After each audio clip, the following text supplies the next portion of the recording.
Hi friends, welcome back to my channel. నేను chicken fry ఎంతో ఈజీగా టేస్టీగా చూపించబోతున్నాను మీకు ఈరోజు నేను.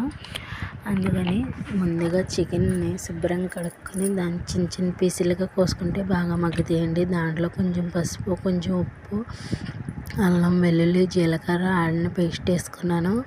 కారం తగినంత వేసుకున్నాను. నేను గుప్పుడు కార్న్ఫ్లవర్ వేసుకున్నాను. ఎందుకంటే మనకి చికెన్ ముక్కలు బాగా ఫ్రై అయ్యి మనకి కరకరలాడుతూ వస్తాయండి. అది కూడా అలా విధంగా మ్యాగ్నేట్ చేసి పెట్టుకున్నాను. నేను నూనె గట్ట నిమ్మకాయ రసం ఏమీ వేయలేదండి. నేను చూడండి, 4 పచ్చిమిరకాయలు, కొంచెం కరివేపాకు వేసుకుని నూనెలో వేసుకున్నాను నేను.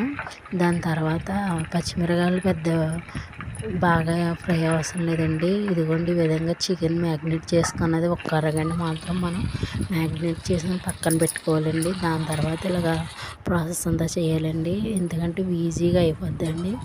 మొత్తం మగ్గిపోయాక చూసారా, మీకు చూపిస్తున్నాను. నూనె చూడండి, నేను కొంచెమే పోసుకున్నాను. ఎలా పైకి తేలుతుందో. ఎంతో టేస్టీగా ఉండే చికెన్ ఫ్రై రెడీ అయిపోయిందండి. నచ్చితే నా వీడియో కనుక మీకు నచ్చితే లైక్ చేయండి, షేర్ చేయండి, సబ్స్క్రైబ్ చేయండి. చూసుకోండి, ఈ విధంగా వచ్చింది. బాయ్.